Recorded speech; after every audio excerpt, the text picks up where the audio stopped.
Shalom, everyone. God bless you and welcome to our study on the book of Romans. This is part number 9. யாவருக்கும் ஷாலும். இந்த மாலை வேளையிலே மீண்டுமாக ரோமர் புஸ்தகத்தினுடைய ஆராய்ச்சிக்கு நாங்கள் வருக என்று வரவேற்கிறோம். இது பாகம் 9. Now, we have seen in the first few chapters, Paul will show the universality of sin. In other words, everyone, Jew or non-Jew or Gentiles, everyone is a sinner before God. நாம் இதுவரைக்கும் பார்த்திருக்கிறோம். ஒரு சில அது முன்பு உள்ள அதிகாரங்களில் பார்க்கும் பொழுது, உலகம் முழுவதும் யூதர்களாகட்டும் அல்லது உலக ஆ புறஜாதிகளாகட்டும் எல்லோரும் பாவத்துக்கு அடிமைப்பட்டிருக்கிறார்கள் என்று சொல்லுவார். Then he shows the universality of justification or salvation. Everyone will get saved the same way. பின்பு நீங்கள் பார்க்கும் பொழுது ரட்சிப்பினுடைய நீதியாக்கப்படுதலின் உடைய காரியத்தை குறித்து எல்லோரும் இப்படித்தான் ரட்சிக்கப்படுகிறார்கள் என்று சொல்லி பவுலடிகள் சொல்லுகிறதை நீங்கள் கவனிப்பீர்கள். Now, if you remember, in the book of Romans, there are times when Paul will say, now you Gentiles, so he's talking to the Gentiles, and there are places where he talks to the Jews. ஞாபகம் வைத்துக் கொள்ள வேண்டும். பவுலடிகளை பார்க்கும்போது விசேஷமாக இந்த ரோமர் புஸ்தகத்தில் வரும்பொழுது சில இடத்தில் பார்க்கும் பொழுது புறஜாதிகளாகிய நீங்கள் என்று சொல்லி அவர் பயன்படுத்துவார். அப்படி பயன்படுத்தும் பொழுது புறஜாதிகளை நோக்கி அவர் பேசிக் கொண்டிருக்கிறார். அதே சமயத்தில் உங்களை அதாவது யூதர்களாகிய உங்கள் என்று சொல்லும்போது யூதர்களை நோக்கி அவர் பேசிக் கொண்டிருப்பார். And a lot of it he addresses the Jewish people because they are the one who've been thinking all this while, oh, we have the Mosaic law, we have God's law, we have circumcision. So they thought that was enough. அநேக தடவை பார்க்கும் பொழுது இங்க பவுலடிகளை பார்க்கும் பொழுது யாரை நோக்கி கையாண்டு இந்த விஷயங்களை பேசிக் கொண்டிருப்பார் என்று சொன்னால் யூதர்களுக்கு நேராய் பேசுவார் என்று சொன்னால் அநேக தரத்தில் யூதர்களை பார்க்கும் பொழுது அவர்கள் நினைத்துக் கொண்டிருக்கிற காரியம் எங்களிடத்தில் தேவனுடைய பிரமாணம் இருக்கிறது, மோசையின் பிரமாணம் இருக்கிறது, நாங்கள் விருத்த சேதனம் பெற்றவர்களாய் இருக்கிறோம், ஆகினால் நாங்கள் பரிபூரணம் இது போதும் என்று சொல்லி நினைக்கிறார்கள். Especially when it comes to circumcision, they took pride in that because for them circumcision is all. We're circumcised, that's it. விசேஷமாக இந்த விருத்த சேதனம் என்ற காரியத்துக்கு வரும்பொழுது இந்த காரியத்தில் மிகவும் பெருமை உண்டவர்களாய் காணப்பட்டார்கள். ஏனென்று சொன்னால் விருத்த சேதனம் தான் எல்லாத்துக்கும் மேலான காரியம், இதுதான் அது என்று சொல்லி அவர்கள் அப்படிப்பட்ட ஒரு நினைப்பில் இருந்தார்கள். If you remember, we seen earlier, Paul will make the statement that there is a righteousness from God, and that righteousness is available when we put our faith in Jesus. நாம் ஞாபகத்தில் வைத்திருக்க வேண்டும். இதுவரைக்கும் நாம் படித்திருக்கிறோம். என்னவென்று சொன்னால் தேவனிடத்தில் வருகிற ஒரு நீதியான காரியம் உண்டு. அந்த நீதியை நாம் எப்படி பெற்றுக்கொள்ள முடியும் என்று சொன்னால் விசுவாசத்தின் மூலியமாக எல்லோரும் பெற்றுக்கொள்ள வேண்டும் என்று சொல்லுவார். And he says this is apart from the Mosaic law, nothing to do with the Mosaic law. அதே சமயத்தில் பவுலடிகள் சொல்லுவார் இந்த காரியத்தை பார்க்கும் பொழுது அந்த மோசையினுடைய பிரமாணத்துக்கு புறம்பேப்பட்ட காரியம், அதாவது இது வேறு ஒரு காரியம், இதற்கும் மோசையின் பிரமாணத்துக்கும் சம்பந்தம் இல்லை என்று சொல்லி அவர் சொல்லுவார். And he also says that the Old Testament testifies to this justification, to this righteousness. What righteousness? We can be justified or receive God's righteousness by faith. அதே சமயத்தில் பவுலடிகள் சொல்லுவார் இந்த காரியத்தை குறித்து தான் பழைய ஏற்பாட்டினுடைய பிரமாணங்கள் நோக்கி பேசி இருக்கின்ற அதில் அல்லது கோடி காட்டியிருக்கின்றன. இந்த காரியம் என்னவென்று சொன்னால் தேவனுடைய நீதியின் மூலியமாக நாம் நீதிமானாக்கப்படுதல் அல்லது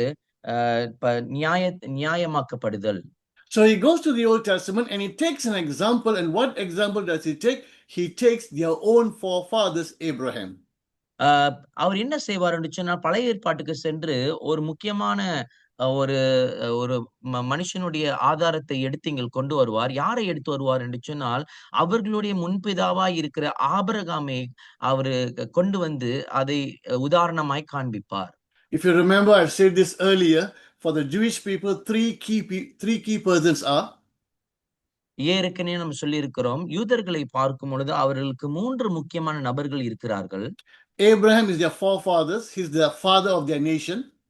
ஆபிரகாமை பார்க்கும் பொழுது அவருடைய முன்பிதாவாய் காணப்படுகிறார். அவர்களுடைய இந்த மக்கள் அல்லது தேசத்தினுடைய பிதா என்று சொல்லி அழைக்கப்படுவார். Second, it is Moses because he was a great lawgiver. இரண்டாவது பார்க்கும்போது மோசே முக்கியமான நபர். ஏனென்று சொன்னால் அவர்தான் ஒரு பெரிய அல்லது பிரதான கட்டளை கொடுத்த ஒரு மாபெரும் மனிதன் என்று சொல்லுவார்கள். And number 3, King David, because he was the model king. பின்பு நீங்க 3வது பார்க்கும்போது தாவீது ராஜாவை கொண்டு வந்து வைப்பார். ஏன் தாவீது ராஜா என்று சொல்லும் பொழுது, அவர்தான் ஒரு முன்மாதிரியான ராஜா என்று சொல்லி அதை கொண்டு வந்து வைப்பார்கள். And of course, they were waiting for the fourth person, the Messiah. நிச்சயமாக 4வது நபருக்கு அவர்கள் காத்திருக்கிறார்கள். அவர்தான் மேசியா.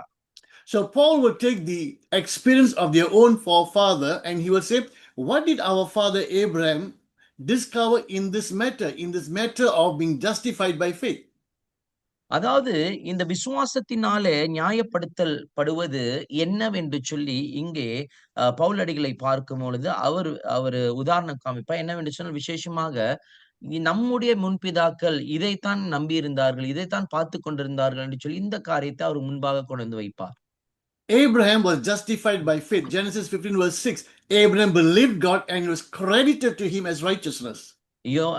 மன்னிக்கவும். ஆதியாகமம் 15:6 நீங்கள் வாசிக்கும் பொழுது, ஆபிரகாம் விசுவாசித்தார், அவருக்கு நீதி என்று சொல்லி எண்ணப்பட்டது என்று சொல்லி, இந்த வசனத்தை கோடி காண்பித்து அவர் பேசுவார்.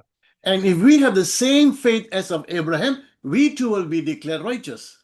நமக்கும் ஆபிரகாமை போல இந்த விசுவாசம் இருக்கும் என்று சொன்னால், நாமும் நீதிமான் என்று சொல்லி அறிவிக்கப்படுவோம் என்று சொல்லி அவர் சொல்லுவார். Now, if you're just coming to the lesson for the first time, in the previous lesson I explained, it's not just Abraham believed, oh, God will keep his promise. It's more than that. நீங்க ஒருவேளை இதுதான் முதல் தடவை இந்த மாலை வேளையிலே நம்மளோடு கலந்திருப்பீர்கள் என்று சொன்னால், கடந்த பாடத்தில் பார்க்கும் பொழுது விவரித்திருந்தோம். என்னவென்று சொன்னால், ஆபிரகாமை பார்க்கும் பொழுது வெறும் விசுவாசம் மாத்திரமல்ல, அதாவது தேவன் செய்வார் என்று சொல்லி விசுவாசம் அல்ல, அதற்காட்டிலும் மேலான ஒரு காரியம் இருந்தது. Just like him, when we believe in Jesus, we will be declared righteous. How was Abraham declared righteous? அதாவது எப்படி நாம் இயேசு கிறிஸ்துவின் மீது விசுவாசம் வைக்கும் பொழுது நாம் நீதிமான்கள் என்று சொல்லி அறிவிக்கப்படுகிறோம் அல்ல சொல்லப்படுகிறோமோ, ஆபிரகாம் எப்படி அவர் ஒரு நீதிமான் என்று சொல்லி அறிவிக்கப்பட்டார். So have a look at the previous lesson, because there I explained to you what did he really believe. கடந்த பாடத்தில் இதை நாம் சொல்லியிருக்கிறோம், விவரித்திருக்கிறோம். ஆகினால் நீங்கள் அதை பார்ப்பது நல்லது. ஆகினாலே ஆபிரகாம் எதை விசுவாசித்திருந்தார்?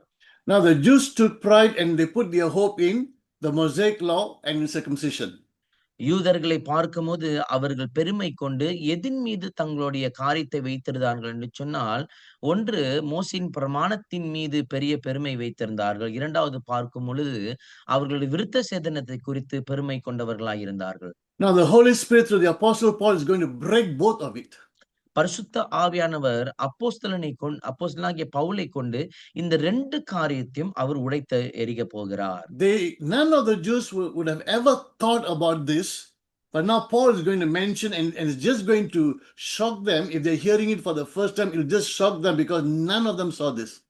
எந்த ஒரு யூதரும் இதை குறித்து நினைத்திருக்க மாட்டார்கள். ஆனால் இப்பொழுது பார்க்கும் பொழுது பவுலடிகள் இந்த காரியங்களை கொண்டு வந்து பேசும் பொழுது அவர்கள் அதிர்ச்சிக்குள் ஆளாக போகிறார்கள். ஏனென்று சொன்னால் இந்த காரியத்தை குறித்து இவர்கள் சற்றும் நினைத்தது கிடையாது. Okay, so we looked at Abraham the other time. Paul will say David also says the same thing. முன்பாக பார்க்கும் பொழுது ஆபிரகாமை குறித்து பார்த்தோம். இப்பொழுது தாவீதை பார்க்கும் பொழுது தாவீதும் அதே காரியத்தை தான் சொல்லுகிறார் என்று சொல்லி பவுலடிகள் விவரிப்பார். So let's read verses 6 to 8, which Paul has taken from Psalm 32 verses 1 and 2. We will read chapter 4, Romans 4, 6 to 8. இப்பொழுது நம்ம வாசி கேட்போம். ரோமர் 4வது அதிகாரம் வசனம் 6 தொடங்கி 8 வரை. இந்த வசனமானது சங்கீதம் 32 தருவிக்கப்பட்டிருக்கிற வசனமா இருக்கிறது.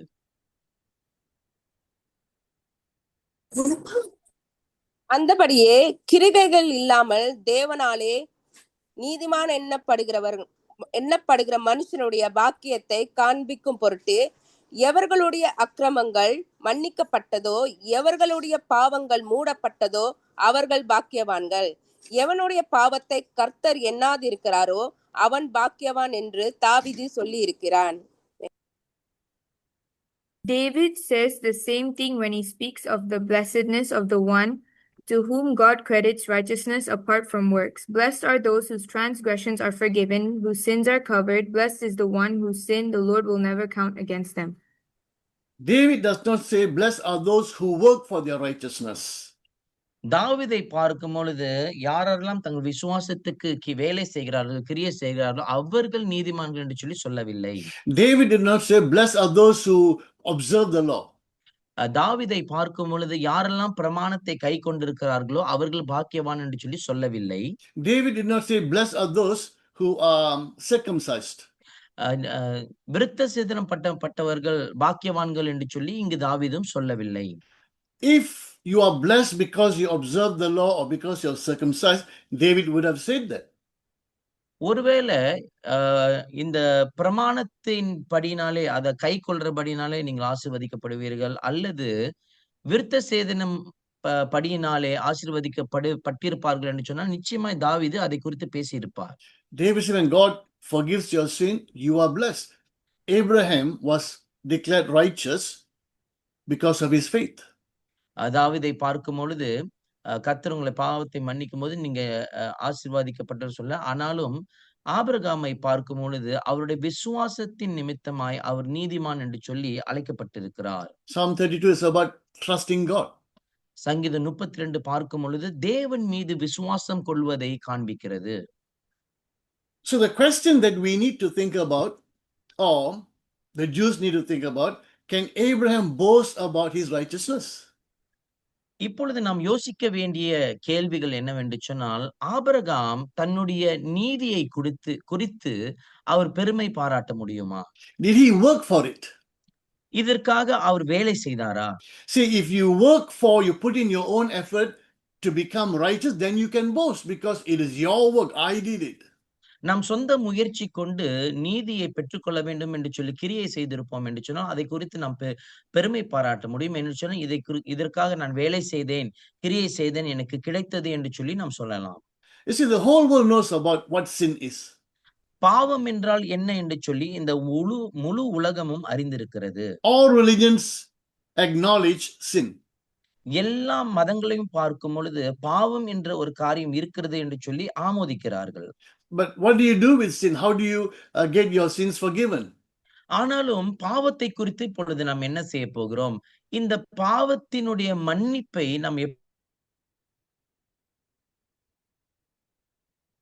எப்படி பெற்றுக்கொள்ள போகிறோம்?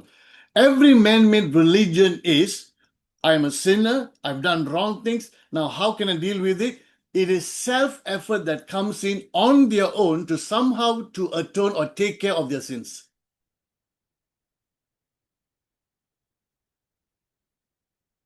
He may be having Wi-Fi connection. ஒவ்வொரு மனிதன் உண்டாக்குற மதத்தை பார்க்கும் பொழுது பாவம் இருக்குது, அந்த பாவ நிவாரணம் நான் எப்படி அந்த பாவத்தை அதை கழுவ முடியும், நீக்க முடியும்னு சொல்லி அவர்கள் சொந்த முயற்சி எடுத்துதான் அந்த காரியத்தை அவர்கள் செயல்படுவார்கள். இதுதான் மனுஷனுடைய மதம். நான் என்ன செய்ய முடியும்? But in Christianity we find, let's read Ephesians chapter 2 verses 8 and 9. எபேசியர் 2 8 9 வாசிப்போம்.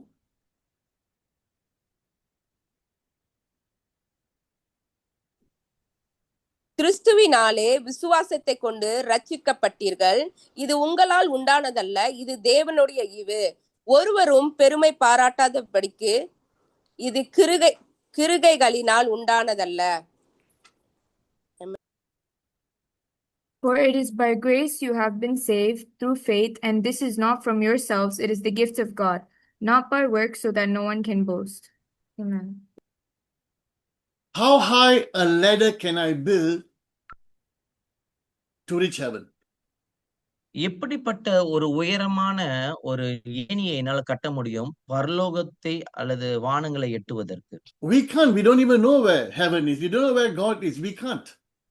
பரலோகம் வானம் எங்க இருக்கிறது என்று சொல்லி நமக்கு தெரியாது. ஏன்னு சொன்னால் தேவன் எங்கே வீற்றிருக்கிறார் என்று சொல்லி நமக்கு தெரியாது. ஆகினால் நாம் இதை செய்ய முடியாத ஒரு காரியம்.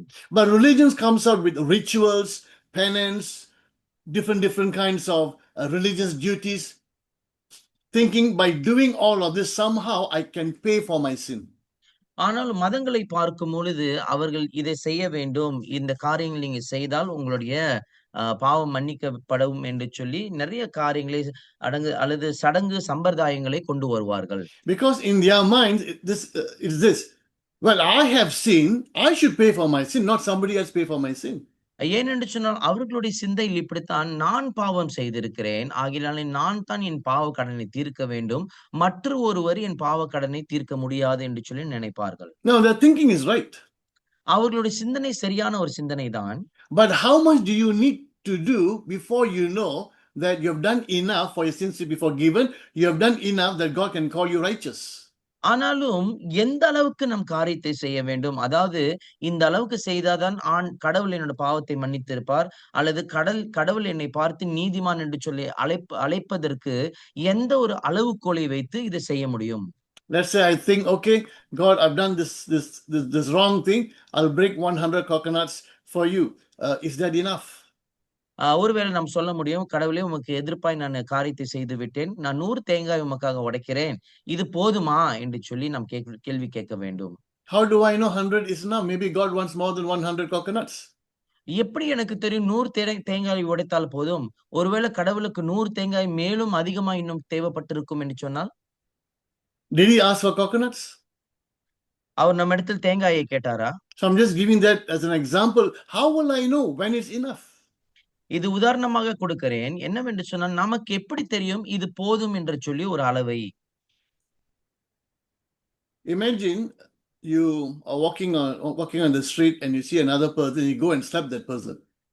யோசித்து பாருங்க, நீங்க ஒரு சாலையில் கடந்து போய் கொண்டிருக்கிறீங்க, ஒரு நபரை பார்க்கிறீங்க, நேரா போயிட்டு அவரை ஒரு அரைஞ்சிடுறீங்க. What might that person do? He might slap you back. அந்த நபர் என்ன செய்வார் என்று சொன்னால், மீண்டுமாக நம்மை அறைந்து விடுவார். Let's say you are walking and you see a policeman. ஒருவேளை நாம் நடந்து போகும்பொழுது ஒரு போலீஸ் அதிகாரியை நாம் பார்க்கிறோம். You slap him. அவரை நாம் அறைகிறோம். What will he do? அவர் என்ன செய்வார்? He will catch you and put you inside behind prison bars. நிச்சயமா நம்மை பிடித்து சிறையில் அடைத்து விடுவார். Imagine that's being done to a king. யோசித்து பாருங்கள், இது ஒரு ராஜாக்கு நடைபெறும், ராஜாக்கு இப்படி நடக்கும் என்று சொன்னால், If someone slaps a king, that's it, his head will roll. ஒருவேளை யாராவது போய் ராஜாவை அறையுவாங்கன்னு சொன்னா நிச்சயமா அவங்க தலையே உருண்டு விடும். The slap is the same. அறை பாத்தீங்கன்னு சொன்னா ஒரே அறை தான்.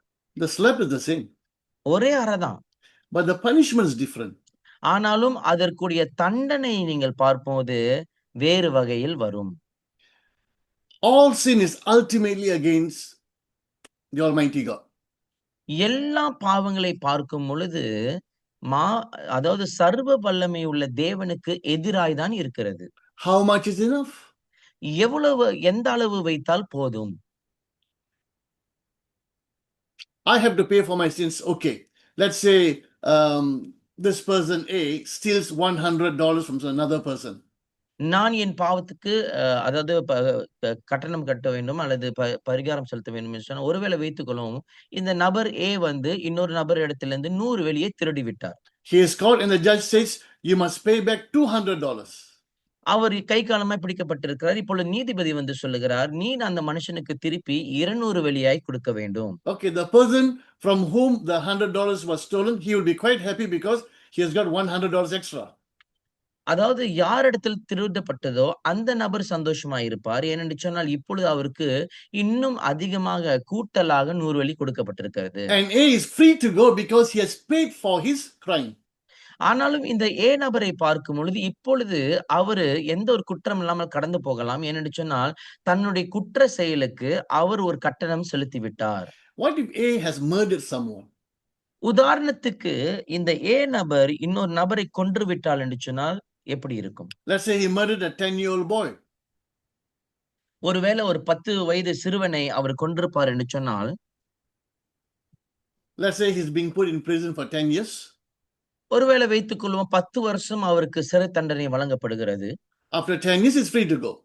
10 வருஷம் பிறகு பார்க்கும் பொழுது அவரு ஒன்றுமில்லாமல் கடந்து போகலாம். Will that in any way justify or satisfy the parents who have lost the son forever? யோசித்து பாருங்கள், இப்படி ஒரு வழக்கு அவருக்கு கொடுக்கப்படும் என்று சொன்னால், இந்த பிள்ளையை இழந்த, அதாவது நித்தியமாக தன் பிள்ளையை இழந்த பெற்றோரினுடைய நிலைமை, அவங்க இருதயம் எப்படி இருக்கும்? You may say, I've paid for my crime 10 years, I'm free to go. What about that family? They will be still suffering. For 10 years, your punishment doesn't do any justice to what they have lost. யோசித்து பாருங்க. நீங்க சொல்லலாம் 10 வருஷம் என்னுடைய சிறை தண்டனை நான் கழித்து விட்டேன். இப்பொழுது நான் வந்து அ சுயவாதி ஆகிவிட்டேன். நான் கடந்து போகலாம் என்று சொல்லி. ஆனாலும் அந்த குடும்பத்தின் உடைய நிலைமையை நாம் யோசித்து பார்க்கும் பொழுது, அவர்களுடைய அந்த பிள்ளையை நித்தியமா இழந்து போய்விட்டார்கள். அதனுடைய இழப்பு இன்னும் பெரியதாய் காணப்படும். How much can I do to satisfy God? தேவனை திருப்திப்படுத்த நான் எவ்வளவு செய்ய முடியும்? See, man's religion thinks, what can I do in order for God to forgive my sin? And it's all about me, myself, my effort. And when we do that, we boast, we are proud because I did it. மனுஷனுடைய எண்ணம் என்று சொல்லி பார்க்கும் பொழுது, அவன் தன்னாகவே தன்னுடைய பாவத்துக்கு நிவாரணம் செய்ய வேண்டும் என்று சொல்லி, ஆனாலும் செய்கிற காரியத்தை வைத்து எந்த அளவுக்கு நாம் செய்ய முடியும்? ஒரு மனுஷன் அதை செய்த பிறகு அவனே சுயமாய் நின்று பெருமை பாராட்டுவான். நான் இந்த அளவுக்கு செய்து விட்டேன் காரியங்களை, என்னுடைய பாவங்கள் மன்னிக்கப்பட வேண்டும் என்று சொல்லி. Man's religions, man's ritual and penance, man's own effort and works can never build a ladder high enough to touch heaven. That is why in Christianity, God came down to man. மனுஷனுடைய மதாச்சாரங்களை பார்க்கும் பொழுது, அவன் வைத்திருக்கிற சடங்குகள், சம்பிரதாயங்களை வைத்து அவன் எந்த காரியம் செய்ய பார்த்தாலும், அவன் இப்படியாக ஒரு ஏணியை அவன் வடிவமைத்து நேராய் தேவனுக்கு நேராய் அவனால் ஏறி போக முடியாது. ஆகினால் தான் கிறிஸ்தவ மதத்தில் பார்க்கும் பொழுது, தேவன் அவருடைய குமாரன் நமக்கு கொடுத்து இப்படியாக மனுஷரூபம் எடுத்து வந்து அவர்களை மன்னித்திருக்கிறதை பார்க்க முடியும். It has been said you can have tons of religion without an ounce of salvation. சொல்லப்பட்டிருக்கிறது என்னவென்று சொன்னால், இந்த உலகத்தில் அதிகமான கோடிக்கணக்கான மதங்கள் இருக்கலாம். ஆனாலும் ஒரு துணுக்களவு ரட்சிப்பு கூடயும் இல்லாமல் போய்விடும் என்று சொல்லி. Now we have seen this, that Abraham believed in the promise of a son through whom he will be blessed, the whole world will be blessed, and that son is none other than the one that was promised, prophesied and promised back in the book of Genesis. நாம் பார்க்கிறோம் என்னவென்று சொன்னால், Abraham தேவன் மீது விசுவாசம் வைத்திருந்தார். என்னவென்று சொன்னால், அவருக்கு ஒரு குமாரன் கொடுக்கப்படும். அந்த குமாரன் மூலியமாய்த்தான் தன்னுடைய சந்ததி வரும் அல்லது விளங்கும் என்று சொல்லி, அந்த குமாரன் வாக்குத்தத்தம் பண்ணப்பட்ட குமாரனை பார்க்கும் பொழுது, ஆதியாகமம் ஆரம்பத்திலிருந்தே வாக்குத்தத்தம் பண்ணப்பட்ட குமாரனாய் காணப்படுகிறார். Now, God's word is God's word, whether it's written or just oral. ஆண்டருடைய வார்த்தை பார்க்கும்போது தேவன் சொன்ன வார்த்தை என்று சொன்ன வார்த்தை தான், அது எழுதப்பட்டிருந்தாலும் சரி, வாயின் மொழியாக இருந்தாலும் சரி. Adam and Eve had God's word. ஆதாம் ஏவாளை பார்க்கும் பொழுது தங்கள் வசத்தில் தேவனுடைய வார்த்தை வைத்திருந்தார்கள். They don't have everything that we have today, but enough to know who God is, enough to know about salvation. இன்றைக்கு நம் வசமாய் இருக்கிறதை போல அநேக வார்த்தைகளை கொண்டல்ல, ஆனாலும் ரட்சிப்புனா என்ன, கடவுள்னா என்னன்னு சொல்லி அறிந்திருக்கிற அளவிற்கு போதுமான வார்த்தை அவர்கள் மத்தியில் காணப்பட்டது. The first one to hear the gospel was Adam and Eve. யார் முதலாவது தேவனுடைய வார்த்தையை செவிமடுத்தார்கள் என்று சொன்னால் ஆதாமும் ஏவாளும் தான். Now, in the previous lesson, I showed you some examples. The Old Testament saints, those who were righteous in the Old Testament, they were righteous because they believed in the coming of the seed of the woman. நான் கடந்த பாடத்தில் சொல்லியிருந்ததை போல பழைய ஏற்பாட்டிலே அநேக பேர்களை இப்படியாக பரிசுத்தவான்கள், நீதிமான்கள் என்று சொல்லி எண்ணப்பட்டிருக்கிற காரியம் என்னவென்று சொன்னால், அவர்கள் எல்லோரும் வரப்போகிற இந்த ஸ்திரீயின் வித்தின் மேல் நம்பிக்கை வைத்திருந்தார்கள் என்று சொல்லி நாம் பார்த்திருக்கிறோம். I showed you Moses suffered for the sake of Christ. Moses knew Christ. நான் உங்களுக்கு இடத்தில் சொல்லியிருந்தேன், மோசேயை பார்க்கும் பொழுது கிறிஸ்துவுக்காக அவர் இப்படியாக துன்பத்தை சகித்தார். அவர் கிறிஸ்து யார் என்று அறிந்திருக்கிறார் என்று சொல்லி நான் சொல்லியிருந்தேன். Abraham saw Jesus. ஆபிரகாம் இயேசுவை கண்கூடாக பார்த்தார். Job spoke about the second coming of Jesus when he will stand on this earth, and he spoke about his resurrection. Job knew about the resurrection. Job knew about the second coming. யோபுவை பார்க்கும் பொழுது இரண்டாம் வருகையை குறித்து சாட்சிபூர்வமாய் பேசுகிறார். தேவன் வந்து இந்த பூமியின் மீது தன்னுடைய மீட்பர் இந்த பூமியின் மீது நிற்பார் என்று சொல்லி இரண்டாவது வருகை குறித்தும் தன்னுடைய ஆத்மாவின் ரட்சிப்பை குறித்தும் யோபு நன்றாக அறிந்திருந்தார். Enoch did not write anything, but he prophesied, and that prophecy was transmitted orally until Jude wrote it down. ஏனோக்கை பார்க்கும் பொழுது அவர் அவர் தேவனோடு சஞ்சரித்திருக்கிறார். எந்த காரியம் சொல்லப்படவில்லை. ஆனாலும் இந்த காரியமானது யூதாவின் புஸ்தகத்தில் இவர் என்ன ஆண்டவர் பேசினார் என்று சொன்ன காரியத்தை எழுதப்பட்டிருக்கிறது. Enoch prophesied, the Lord is coming with thousands and thousands of his holy ones. He prophesied about the second coming of Christ. ஏனோக்கை பார்க்கும் பொழுது நம் தேவன் இப்படி பார்க்கும் பொழுது 1000 கணக்கான தூதர்களோடு அவர் வருவார் என்று சொல்லி 2ஆம் வருகையை குறித்து ஏனோக்கு தீர்க்க தரிசனமாய் உரைத்திருக்கிறார். See, we know the incarnate Christ, the word became flesh. நமக்கு பார்க்கும் பொழுது மாமிசமாகின வெளிப்படுத்தப்பட்ட அதாவது வெளிப்படுத்தப்பட்ட வார்த்தை இயேசு கிறிஸ்துவை குறித்து நமக்கு தெரியும். Old Testament saints knew the pre-incarnate Christ. ஆனாலும் பழைய ஏற்பாட்டின் உள்ள புனிதர்களை பரிசுத்தவான்களை பார்க்கும் பொழுது அதாவது மாம்சத்தில் வராத இயேசு கிறிஸ்துவை குறித்து அவர்கள் அறிந்திருக்கிறார்கள். Salvation is always through faith in Jesus. ரட்சிப்பை பார்க்கும் பொழுது எப்பொழுதும் கிறிஸ்துவின் மீது வைத்திருக்கிற விசுவாசத்தின் அடிப்படையில் சார்ந்திருக்கிறது என்று சொல்லி அதுதான் உண்மை. They may not know the name Jesus, but they knew the person of Jesus. ஒருவேளை இயேசு கிறிஸ்துவினுடைய நாமத்தை இயேசு என்று சொல்லி அறியாமல் இருந்திருக்க கூடும். ஆனாலும் இயேசு கிறிஸ்துவினுடைய நபர்த்துவத்தை அவர்கள் அறிந்திருக்கிறார்கள். In Genesis chapter 3 verse 15, and those of you who have said for my different classes, you will find that I repeat this whenever I get a chance. I speak on Genesis 3:15. இந்த பாடத்திலேயோ அல்லது வேற பாடத்தில் நீங்க இது வரைக்கும் பாஸ்டருடைய வகுப்பில் அமர்ந்திருப்பீர்கள் என்று சொன்னால் இந்த காரியத்தை குறித்து முடிஞ்ச அளவுக்கு வலியுறுத்தி பேசுவார். விசேஷமாக ஆதியாகமம் 3:15 குறித்து அவர் வலியுறுத்தி பேசுவார்.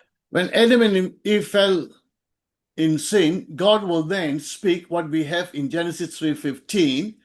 This is called, theologians call this proto-evangelium. Proto means first, evangelium means good news. This is the first announcement of the gospel. நீங்கள் பார்க்கும் பொழுது ஆதாம் ஏவாள் பாவத்தில் விழுந்த போது ஆண்டவர் அங்கே பார்க்கும் பொழுது முதல் நற்செய்தியை கொடுப்பார். இதை பார்க்கும் பொழுது புரோட்டோ இவேஞ்சலியம் என்று சொல்லுவார்கள். புரோட்டோ என்று சொல்லும் பொழுது முதல், இவேஞ்சலியம் என்று சொல்லும் பொழுது சுவிசேஷம் அல்லது நற்செய்தி. இந்த முதல் சுவிசேஷ நற்செய்தியை ஆண்டவர் தாமே கொடுப்பார். The coming of the seed of the woman. வரப்போகிற ஸ்திரீயின் வித்தை குறித்து. He's the savior, not the seed of a man, seed of a woman, virgin birth. அவரை பார்க்கும் பொழுது அவர் தான் இரட்சகராய் இருக்கிறார். அவரை பார்க்கும் பொழுது மனுஷன் ஆணுடைய வித்து அல்ல, ஸ்திரீயின் வித்து என்று சொல்லி அந்த அதாவது கன்னி பிறப்பை குறித்து அங்க சொல்லப்படுகிறது. And he is the one who's going to crush the serpent or Satan's head. அவர் தான் பார்க்கும் பொழுது சர்ப்பத்தினுடைய தலையை நசுக்குவார் அல்லது சாத்தானுடைய தலையை நசுக்குவார். In the process, his heel will be bruised. அந்த நசுக்கிற நேரத்தில் பார்க்கும் பொழுது அவருடைய குதிங்கால் காயப்படும் என்று சொல்லி வசனம் சொல்லுகிறது. Which means by being injured is how he's going to destroy the devil. அதனுடைய அர்த்தம் என்னவென்று சொன்னால் அவர் மீது காயப்படுகிற வேளையில் பிசாசை முற்றிலுமாய் அவர் அழிக்க போகிறார். That's the cross. அதுதான் சிலுவை. From Genesis 3:15, this prophecy about the seed of the woman, the rest of the entire Old Testament is about the story, the line of the seed of the woman. நீங்கள் பார்க்கும் பொழுது இந்த 3:15 ஆதியாகமத்தில் ஆரம்பிக்கும் பொழுது இந்த ஸ்திரீயின் வித்தை குறித்து பேசப்படுகிறது. தொடர்ச்சி பின்வரும் காரியங்கள் முற்றிலும் வேதாகமத்தில் பார்க்கும் பொழுது இந்த ஸ்திரீயின் வித்தை குறித்து தான் தொடர்ந்து பேசிக்கொண்டு வருகிறது. Genesis 1-11, hundreds of years, maybe a couple of thousand years, all shrunk, summarized, and God explained just in 11 chapters. நீங்க பார்க்கும் பொழுது ஆதியாகமம் 1ஆம் அதிகாரம் தொடங்கி 11ஆம் அதிகாரம் வரைக்கும் பார்க்கும் பொழுது அங்க 1000 கணக்கான வருஷங்கள் அங்கே சுருக்கப்பட்டு வைத்திருக்கிறது. ஆண்டவர் 11 அதிகாரத்தில் மாற்றம் இந்த 1000 வருஷங்களை சுருக்கி அங்கே பேசியிருப்பதை நீங்கள் கவனிக்க முடியும். Chapters 1-11 about 2000 years, chapters 12-50 is about 286 years. நீங்க பாருங்க 1ஆவது அதிகாரம் தொடங்கி 11ஆம் அதிகாரம் வரைக்கும் 2000 வருஷத்தினுடைய கதைகள் அம்சங்களை கொண்டதா இருக்கிறது. பின்பு நீங்க 12ஆம் அதிகாரத்திலிருந்து 50வது அதிகாரம் வரைக்கும் போகும்பொழுது 286 வருஷங்களை குறித்து அங்கே பேசப்படுகிறது. Chapters 10 and 11 talks about how the people scattered and went all over the world. 10வது அதிகாரமும் 11வது அதிகாரத்தை பார்க்கும் பொழுது உலகம் முழுவதும் எப்படி ஜனங்கள் சிதறடிக்கப்பட்டார்கள் என்று சொல்லி அங்க வசனத்தில் நாம் பார்க்க முடியும். In chapter 12, God zooms into one man, Abraham. ஆனாலும் 12வது அதிகாரத்துக்கு வரும்பொழுது இப்பொழுது ஆண்டவர் தன்னுடைய கண்ணை நோக்கமாய் ஒரு மனுஷன் மீது வைக்கிறார். அந்த மனுஷன் யார் என்று சொன்னால் Abraham. Why? Through Abraham, the line of the seed of the woman continues. ஏன் ஆபிரகாம் மீது தன்னுடைய கண்ணை பார்வையை கொண்டு வைக்கிறார் என்று சொன்னால் இந்த ஒரு மனுஷன் மூலியமாக தன்னுடைய அந்த ஸ்திரீன் வித்தினுடைய வம்சம் வருகிறதை நாம் பார்க்க முடியும். And his family becomes the nation of Israel.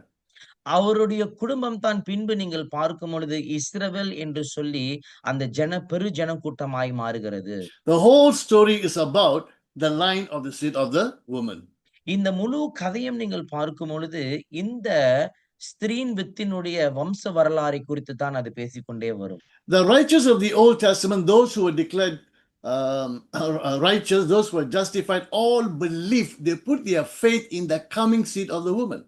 யாரெல்லாம் நீதிமான் என்று சொல்லி நீதிமானாக்கப்பட்டு சொல்லப்பட்டிருக்கிறார்களோ இவர்கள் எல்லோரும் பார்க்கும் பொழுது இந்த வரப்போகிற இந்த ஸ்திரீன் வித்தின் மீது நம்பிக்கை கொண்டவர்களாய் இருந்திருக்கிறார்கள். Now let's read verses 4 and 5. 4வது வசனமும் 5வது வசனமும் இப்பொழுது நம்ம வாசிக்க Paul கேட்போம். gave another illustration from the labor market.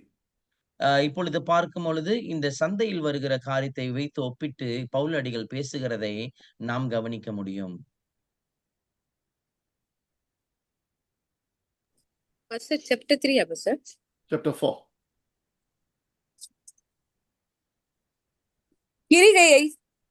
கிரிகையை செய்கிறவனுக்கு வருகிற கூலி கிருபை என்று எண்ணப்படாமல் கடன் என்று எண்ணப்படும். ஒருவன் கிரிகையை செய்யாமல் பாவியை நீதிமானாக்குகிறவரிடத்தில் விசுவாசம் வைக்கிறவனாய் இருந்தால் அவனுடைய விசுவாசமே அவனுக்கு நீதியாக எண்ணப்படும். ஆமென். Now to the one who works, wages are not credited as gifts but as an obligation. However, to the one who does not work but trusts God who justifies the ungodly, their faith is credited as righteousness. Paul gives an illustration from the labor market. When you work, you are paid your wages. That's not a gift. You have earned it. It is given to you because you have worked. இங்கே பார்க்கும்போது வேலையை குறித்து இங்க பவுலடிகள் பேசுகிறார். என்னவென்று சொன்னால் நீங்கள் வேலை செய்யும் பொழுது உங்களுக்கு ஊதியம் கொடுக்கப்படுகிறது என்று சொல்லி இங்க பவுலடிகள் பேசுகிறார். But in contrast, in justification, you haven't worked for it. So you're not being paid. It's a free gift. ஆனாலும் நியாயப்படுத்தல் அல்லது நீதிமாக்கனாக்கப்படுதல் என்று சொல்லி இந்த காரியத்தில் வரும் பொழுது நீங்கள் வேலை செய்யவில்லை, உங்களுக்கு ஊதியம் கொடுக்கப்படவில்லை, ஆனாலும் உங்களுக்கு இலவசமாய் பரிசாக அளிக்கப்படுகிறது. We don't work to be justified. The only work that we need to do, நியாயமாக்கப்பட நாம் வேலை செய்ய வேண்டியது அவசியம் அல்ல. ஆனாலும் நாம் செய்ய வேண்டிய ஒரே வேலை என்னவென்றால் John 6:29. யோவான் 6:29 சொல்லப்படுகிறது.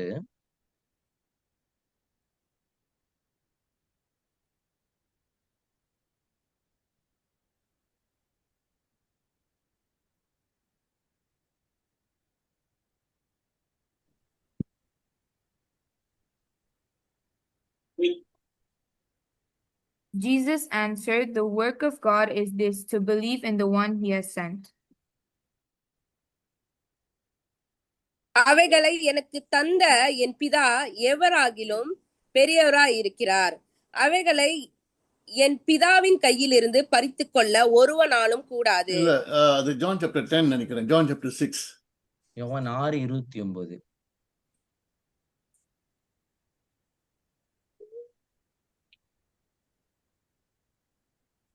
Sorry, Pastor.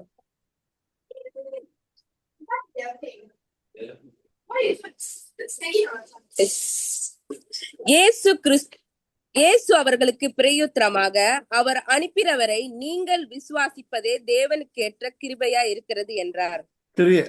So the only work we need to do is to believe in Jesus. நாம் செய்ய வேண்டிய வேலை ஒரே ஒரு வேலை இருக்கும் என்று சொன்னால் இயேசு கிறிஸ்துவின் மீது விசுவாசம் வைக்க வேண்டும். The word believe is not like the English word, some believing some information. The Greek word means to put your trust.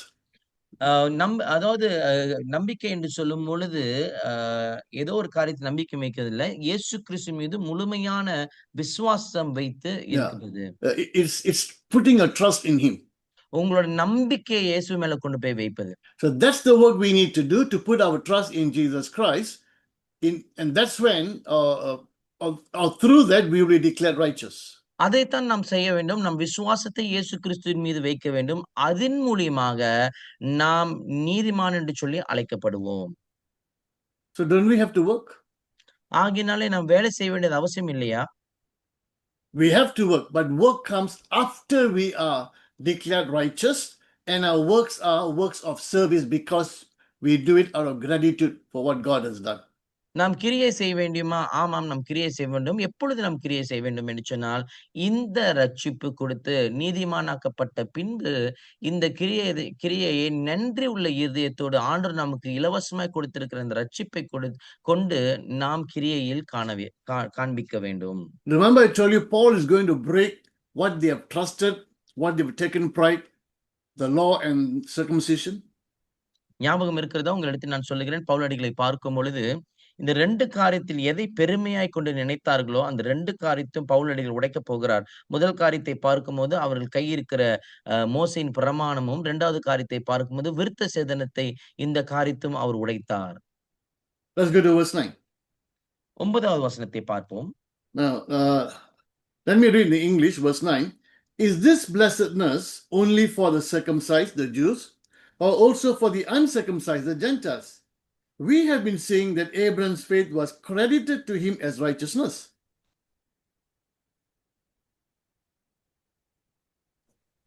வாசிங்க. இந்த பாக்கியம் விருத்த சேதனம் உள்ளவனுக்கு மாத்திரம் வருமோ, விருத்த சேதனம் இல்லாதவனுக்கு வருமோ? ஆபிரகாமுக்கு விசுவாசம் நீதியாக எண்ணப்பட்டது என்று சொல்லி இருக்கிறது. So as Abraham believed, the Jew and the Gentile, if they also want to be declared righteous, they have to do the same thing, belief. Abraham விசுவாசத்தை போல இப்பொழுது யூதர்களும் சரி புறஜாதிகளும் நீதிமான் என்று சொல்லி அழைக்கப்பட்டிருக்க வேண்டும் என்று சொன்னால் ஒரே காரியம் தான் செய்ய வேண்டும், விசுவாசம் கொள்ள வேண்டும். Now listen to verse 10. 10வது வசனத்தை கவனிப்போம். This verse is going to say something that the Jews have never seen all this while. இதுவரைக்கும் பார்த்திராத ஒரு காரியத்தை பவுலடிகள் இந்த 10வது வசனத்தில் பேச போகிறார். In 2 Corinthians, Paul talks about the Jews when they read the scriptures, they still can't see it because there's a veil blinding their eyes. 2 கொரிந்தியரை நீங்கள் வாசிக்கும் பொழுது பவுலடிகள் யூதர்களை பார்த்து பேசுவார். நீங்கள் இன்னும் வேதத்தை வாசிக்கிறீர்கள், ஆனாலும் உங்கள் கண்களானது மறைக்கப்பட்டிருக்கிறபடினாலே நீங்கள் அதை பார்க்க முடியவில்லை என்று சொல்லி அவர் சொல்லுவார். And this is a classic example. இது ஒரு நல்ல முன் உதாரணமா இந்த வசனம் விளங்குகிறது. Pay attention, listen carefully to verse 10. வசனம் இந்த 10ஐ வாசிக்கும் பொழுது கொஞ்சம் கவனித்து கேளுங்கள். Under what circumstances was it credited? Was it after he was circumcised or before? It was not after, but before. அது எப்பொழுது அவனுக்கு அப்படி எண்ணப்பட்டது? அவன் விருத்த சேதனம் உள்ளவனாய் இருந்த போதோ, விருத்த சேதனம் இல்லாதவனாய் இருந்த போதோ? விருத்த சேதனம் இல்லாதவனாய் இருந்த போதல்ல, விருத்த சேதனமாய் இல்லாதவனாய் இருந்த போதே. Abraham was declared righteous long before he was circumcised. ஆபிரகாமை பார்க்கும் பொழுது அவர் நீதிமான் எண்ணப்பட்டார் எப்பொழுது என்று சொன்னால் அவர் விருத்த சேதனம் பண்ணப்படாத முன்பே அவர் நீதிமான் என்று சொல்லி எண்ணப்பட்டார். God will give circumcision later, but he was declared righteous when he believed, when he was not circumcised. ஆண்டவரை பார்க்கும்போது பின்பு ஆபிரகாமுக்கு விருத்த சேதனம் குறித்து பேசுவார். ஆனாலும் நீதிமான் என்று சொல்லி அழைக்கப்பட்ட காரியம் எப்பொழுது சொன்னால் ஆபிரகாம் விருத்த சேதனம் பண்ணப்படாத முன்பே அவருக்கு நீதிமான் என்று சொல்லி அழைக்கப்பட்டது. The point he's making to the Jewish people to be declared righteous, it is through faith. It has got nothing to do with circumcision. Who's our example? Our own father, Abraham. இப்படியாக பார்க்கும் பொழுது பவுலடிகள் என்ன சொல்ல வருகிறார் இந்த யூத மக்களுக்கு என்று சொன்னால், அதாவது விருத்த சேதனம் இல்லாத முன்பே நீதிமானாக்கப்பட்டிருக்கிறோம்.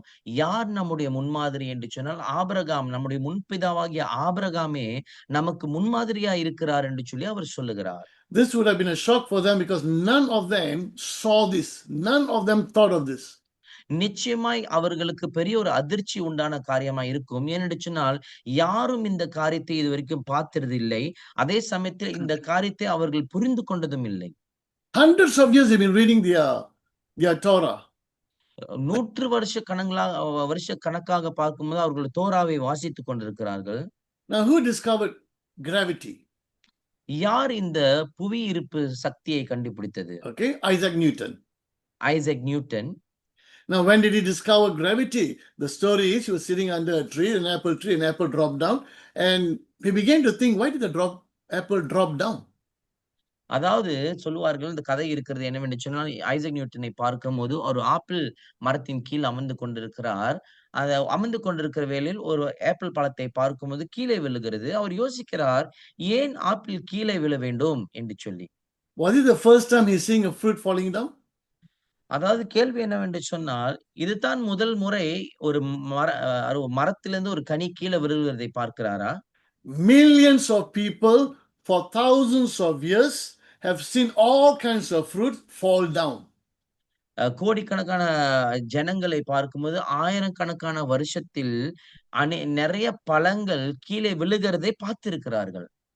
But nobody bothered to think about it.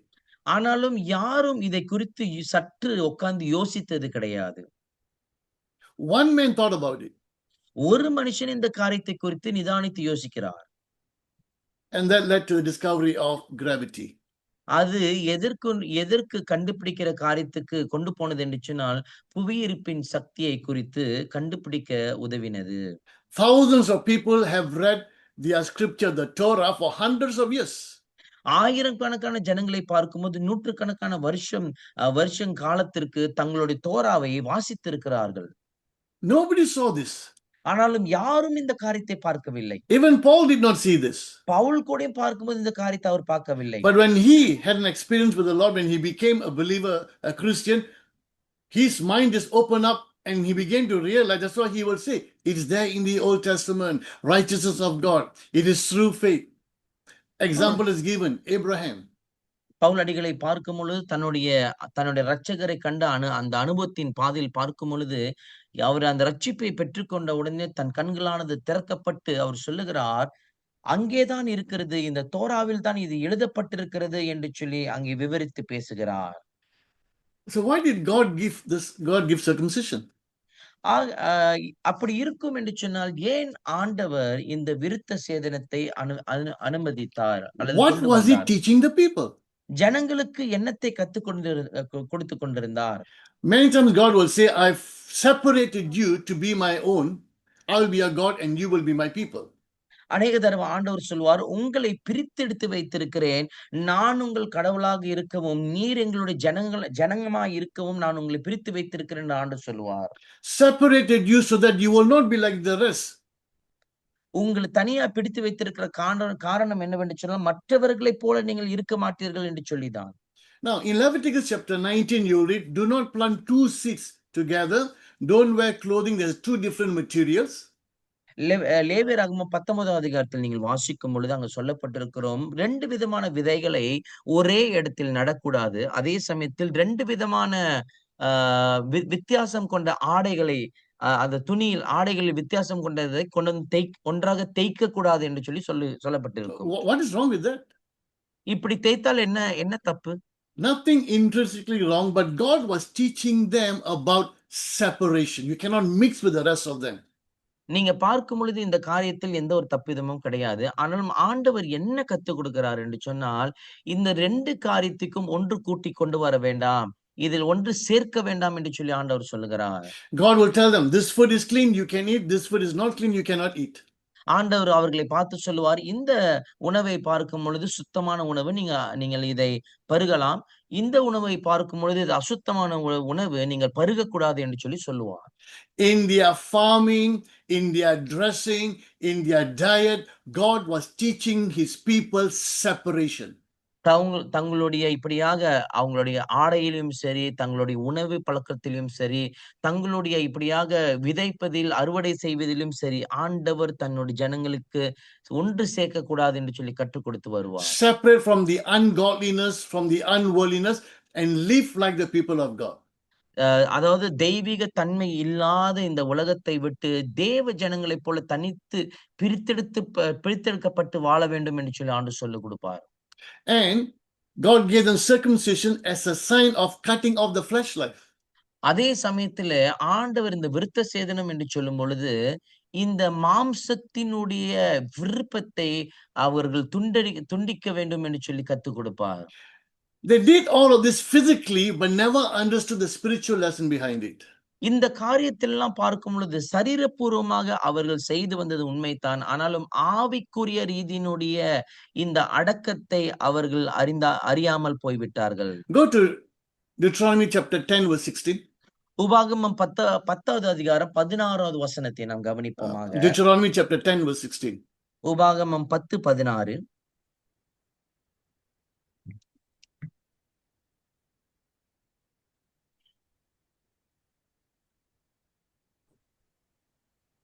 Circumcise your hearts, therefore, and do not be stiff-necked any longer. ஆகையால் நீங்கள் உங்கள் பிடாரியை கடினப்படுத்தாமல் உங்கள் இருதயத்தின் நுனித்தோலை விருத்த சேதனம் பண்ணுங்கள். Circumcise your hearts. What's the point of circumcising the flesh? That was a lesson given, a physical lesson. The lesson is you are to circumcise your hearts. They did the physical one, but there was no change in their life. இருதயத்தை விருத்த சேதனம் பண்ண வேண்டும். அங்கே அவர்களுக்கு ஒரு காரியம் போதிக்கப்படுகிறது. என்னவென்று சொன்னால், சரீரத்தை விருத்த சேதனம் பண்ணுகிறதை போல இருதயத்தை விருத்த சேதனம் பண்ண வேண்டும் என்று சொல்லி சரீரபூர்வமாக இதை செய்திருக்கிறார்கள். ஆனாலும் அவர்களுடைய அந்த இருதயத்தை விருத்த சேதனம் பண்ணாமல் போய்விட்டார்கள். Go to Deuteronomy 30 verse 6. உபாகமம் 30வது அதிகாரம் 6வது வசனத்தை நாம் வாசிப்போம்.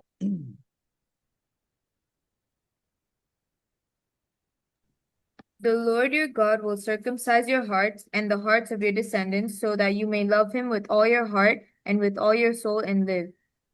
உன் தேவனாகிய கர்த்தரிடத்தில் நீ உன் முழு இருதயத்தோடும் உன் முழு ஆத்மாவோடும் அன்பு கூர்ந்து பிழைக்கும்படி உன் தேவனாகிய கர்த்தர் உன் இருதயத்தை உன் சந்ததியாரின் இருதயத்தையும் விருத்த சேதனம் பண்ணி. So God himself will say, one day God will circumcise their hearts. It is the circumcision of the heart, not of the flesh. That was a physical lesson, if you like, pointing to they need to do it spiritually. But they never did it spiritually. They were just proud with the physical circumcision. இந்த வசனத்தில் பார்க்கும் பொழுது ஆண்டவரே ஒரு நாள் விருத்த சேதனம் பண்ணுவார் என்று சொல்லி இங்க வசனத்தில் பார்க்கிறோம். இங்கே விசேஷமாக ஆண்டவர் சொல்லி கொடுத்திருக்கிற காரியம் என்னவென்று சொன்னால், இந்த சரீரபூர்வமான விருத்த சேதனம் செய்யும் பொழுது ஆவிக்குரிய ரீதியில் விருத்த சேதனம் பண்ணப்பட வேண்டும் என்று சொல்லி கற்றுக் கொடுக்கிறார். அவர்களை பார்க்கும் பொழுது சரீரபூர்வமாய் விருத்த சேதனம் செய்திருக்கிறார்கள். ஆனால் ஆவிக்குரிய உண்மையை இழந்து போனவர்களாய், அதை கடைபிடிக்கிறவர்களாய் இழந்து போனவர்களாய் காணப்படுகிறார்கள். Paul will say later on, we in Christ, we have been circumcised in our heart, done by the Holy Spirit. பவுலடிகள் பின்பு இங்கே சொல்லுவார் என்னவென்று சொன்னால், நாம் அதாவது விசுவாசிக்கிற இருக்கிற நாம் இருதயத்தில் விருத்த சேதனம் பண்ணப்பட்டிருக்கிறோம். பரிசுத்த ஆவியானவர் தாமே அந்த விருத்த சேதனத்தை செய்திருக்கிறார் என்று சொல்லி பவுலடிகள் சொல்லுவார். Let's read 11 and 12. 11வது வசனமும் 2வது வசனமும் வாசிக்க கேட்போம்.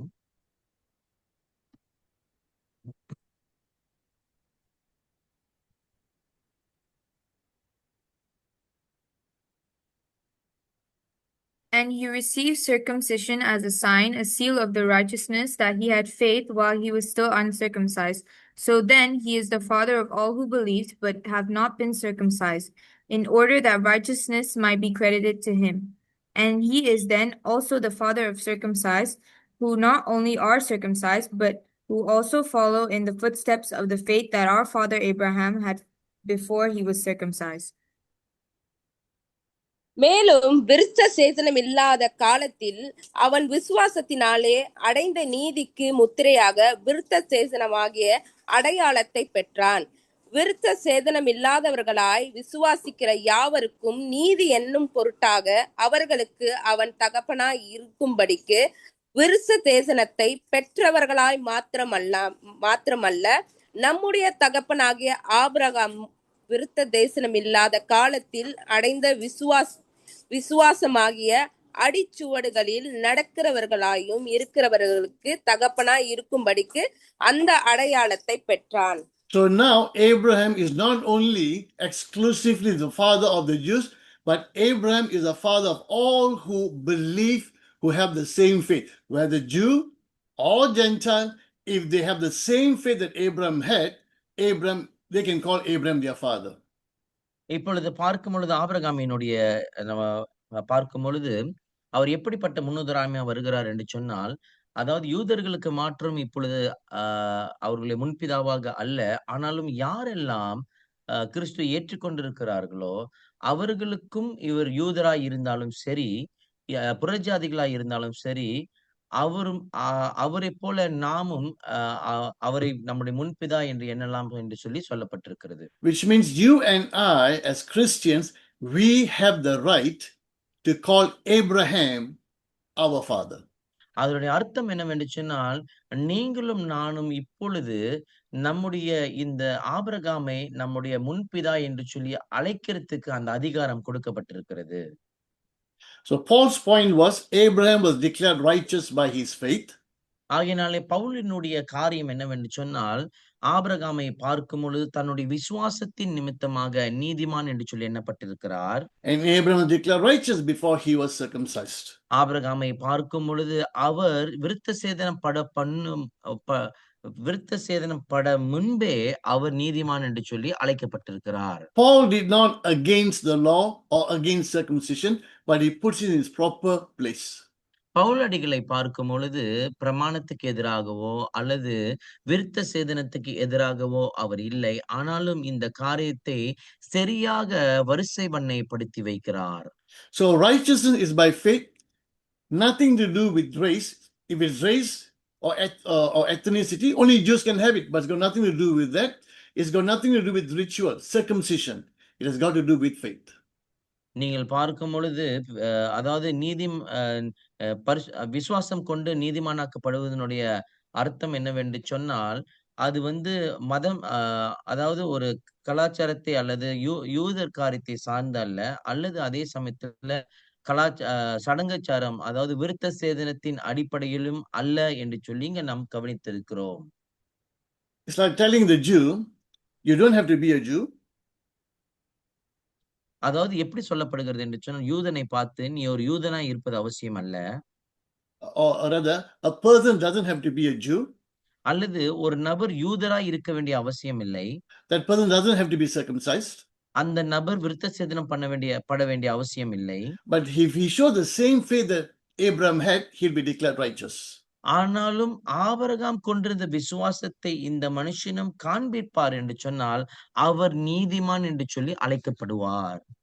So he's really broken the pride they've been holding on for hundreds of years. Circumcision has nothing to do with a person being declared righteous. அதாவது நூற்றுக்கணக்கு வருஷங்களாக அவங்க பெருமையாய் பிடித்த இந்த காரியத்தை இப்படியாக பவுலடிகள் உடைக்கிறார். என்னவென்று சொன்னால், அதாவது இந்த விருத்த சேதனம் ஒரு மனுஷனை நீதிமானாக்க முடியாது, இதுக்கும் நீதிக்கும் சம்மதம் இல்லை என்று சொல்லி அவர் சொல்லி இருக்கிறார். And then Paul will use that since we have the same faith as Abraham, what was promised to Abraham and his descendants are also for us. Now, descendants, the spiritual descendants, that promise is also for us. இங்கே பார்க்கும் பொழுது ஆபிரகாமை போல விசுவாசம் வைத்திருக்கிற நாம், நமக்கு எதெல்லாம் ஆபிரகாமுக்கு இப்படியாக அவர் புத்திர சுவகாரமாய் கொடுக்கப்பட்டிருக்கிறதோ ஆவிக்குரிய ரீதியில் பார்க்கும் பொழுது நாமும் அவர் மூலியமாக புத்திர சுவர்காரம் பெற்றிருக்கிறோம் என்று சொல்லப்பட்டிருக்கிறது. Okay, so we'll bring this to a close, but let's read verse 13. இதை நாம் ஒரு முடிவுக்கு கொண்டு வருவோம். ஆனாலும் 13வது வசனத்தை வாசிக்க கேட்போமாக.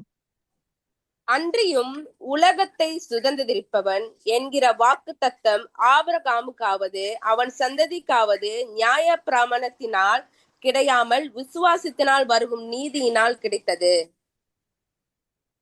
It was not through the law that Abraham and his offspring received the promise that he would be heir of the world, but through the righteousness that comes by faith. Let me read that and listen carefully.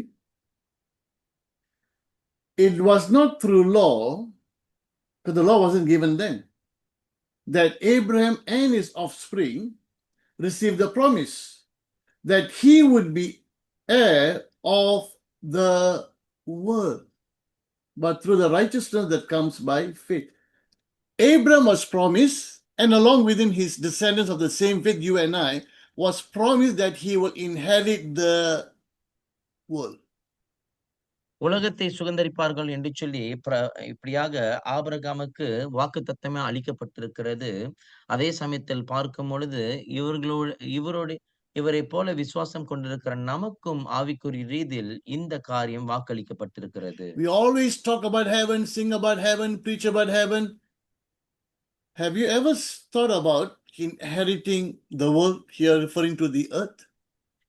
நீங்க பார்க்கும் பொழுது நம்ம இப்பொழுதும் பரலோகத்தை குறித்து பாடியிருப்போம், அதை பேசியிருப்போம், பிரசங்கித்திருப்போம். ஆனாலும் நாம் சுதந்திரிக்க போகிற காரியமானது இந்த பூமியை குறித்து பேசப்பட்டிருக்கிறது. அதாவது இந்த வசனத்தில் பார்க்கும் பொழுது இந்த பூலோகத்தை குறிப்பிட்டு சொல்லுகிறது என்று சொல்லி யோசித்து பார்த்திருக்கிறோமா? Think about it. இதை குறித்து யோசித்து பாருங்கள். Okay. The illustration is Abraham's situation. He can't have a child, but beyond that, he put his trust in what God had said. உதாரணம் பார்க்கும் பொழுது என்னவென்று சொன்னால், அவருடைய நிலைமையில் பார்க்கும்போது தன்னால் பிள்ளையை பெற்று எடுக்க முடியாது, இயலாமை. ஆனாலும் விசுவாசத்தின் மூலியமாக தேவன் மீது வைத்திருந்த விசுவாசத்தின் மூலியமாக பிள்ளை பெற்றிருக்கிறார் என்று சொல்லி நாம் பார்க்கிறோம். Let's read verses 24 and 25. 24வது வசனமும் 25வது வசனமும் நாம் வாசிக்க கேட்போமாக. Okay, I'll read in English. The words it was credited to him. By the way, the word credited is an accounting term used then, also used now. The words it was credited to him were written not for him alone, but also for us, to whom God will credit righteousness, for us who believe in him who raised Jesus our Lord from the dead. He was delivered over to death for our sins and was raised to life for our justification. நம்முடைய கர்த்தராகிய இயேசு கிறிஸ்துவை மரித்தோரிலிருந்து எழுப்பினவரை விசுவாசிக்கிற நமக்கு அப்படியே எண்ணப்படும். அவர் நம்முடைய பாவங்களுக்காக ஒப்பு கொடுக்கப்பட்டும் நாம் நீதிமான்களாக்கப்படுவதற்காக எழுதப்பட்டும் இருக்கிறார். So his death and resurrection is what accomplishes justification for us. அவருடைய மரணமும் உயிர்த்தெழுதலும் பார்க்கும் பொழுது நம்முடைய இந்த நியாயமாக்கப்படுதலை நிறைவேற்றுகிறதாய் காணப்படுகிறது. So on the cross an exchange took place. He took our unrighteousness and Jesus gave his righteousness. சிலுவையில் பார்க்கும் பொழுது ஒரு இடமாற்றம் நடந்திருக்கிறது. விசேஷமா என்னவென்று சொன்னால், ஆண்டவர் நம்முடைய அநீதியை அவர் மீது சுமந்து கொண்டு அவருடைய நீதியை நமக்கு தெரிவித்து கொடுத்திருக்கிறார். Now the next picture depicts very clearly what I've been saying all this while. Before Christ came to this earth, the Old Testament saints put their faith in the coming Savior, in the coming seed of the woman. We are putting our faith in the seed of the woman who has already come. நீங்க 2வது படத்தை பார்க்கும் பொழுது கவனிப்பீர்கள் என்று சொன்னால், இங்க போடப்பட்டிருக்கிறது சொன்னதை போல பழைய ஏற்பாட்டினுடைய புனிதர்கள் பரிசுத்தவான்களை பார்க்கும் பொழுது வரப்போகிற அந்த மேசியா மீது நம்பிக்கை வைத்திருந்தார்கள். ஆனால் நாம் இன்றைக்கு புதிய ஏற்பாட்டில் இருக்கிற நாம் யார் மீது நம்பிக்கை விசுவாசம் வைத்திருக்கிறோம் என்று சொன்னால், வந்து போன மேசியாவின் மீது விசுவாசம் வைத்திருக்கிறோம். Example, Abraham, when he brought a sacrifice, he brought a blood sacrifice. Abel knew that someone must die for him who has not done anything wrong. Blood must be shed for him to approach God. He knew he was exercising his faith through that sacrifice, putting his faith in the coming Lamb of God. நீங்க பார்க்கும்போது உதாரணத்துக்கு பார்க்கும் பொழுது ஆபேல் நன்றாக அறிந்திருக்கிறார். இங்கே ஒரு பலியிடப்பட்டு ரத்தமானது அங்க கொடுக்கப்பட வேண்டும் என்று சொல்லி, இரத்த பலி செலுத்தப்பட வேண்டும் என்று சொல்லி, அதாவது வரப்போகிற இந்த ஸ்திரீயின் வித்து, இந்த மேசியாவை குறித்து நன்றாக ஆபேல் அறிந்திருக்கிறார். The crucifixion took away our old clothes of sin, and the resurrection put on us the new clothes of righteousness. சிலுவையை பார்க்கும் பொழுது, சிலுவையின் மரத்தை பார்க்கும் பொழுது, நம்முடைய பழைய ஆடைகளா இருக்கிற பாவத்தை அது துறந்து விட்டு, உயிர்த்தெழுதலை பார்க்கும் பொழுது, நம் மீது புதிய ஆடையான நீதி என்னும் ஆடை நம் மீது போர்த்தப்பட்டிருக்கிறது. There's only one way for us to be declared righteous, for us to be saved, that is to repent and to put our faith in the Lord Jesus Christ. ஒரே ஒரு வழிதான் இருக்கிறது. நாம் நீதிமானாக்கப்பட வேண்டும், நீதிமான் என்று சொல்லி சொல்லப்பட வேண்டும் என்று சொன்னால், மனம் திரும்பி இயேசு கிறிஸ்துவின் மீது முழு விசுவாசத்தை வைக்கும்போது தான் அப்படிப்பட்ட காரியம் நமக்கு நடைபெறும். God bless you. I hope you have learned something. See you in the next lesson. கர்த்தர் உங்களை ஆஸ்வதிப்பாராக. நிச்சயமா எல்லோரும் ஒரு காரியத்தை கற்றிருப்போம் என்று சொல்லி நம்புகிறோம். அடுத்த பாடத்தில் உங்களை நாம் கவனிப்போமாக. Thank you, Dan.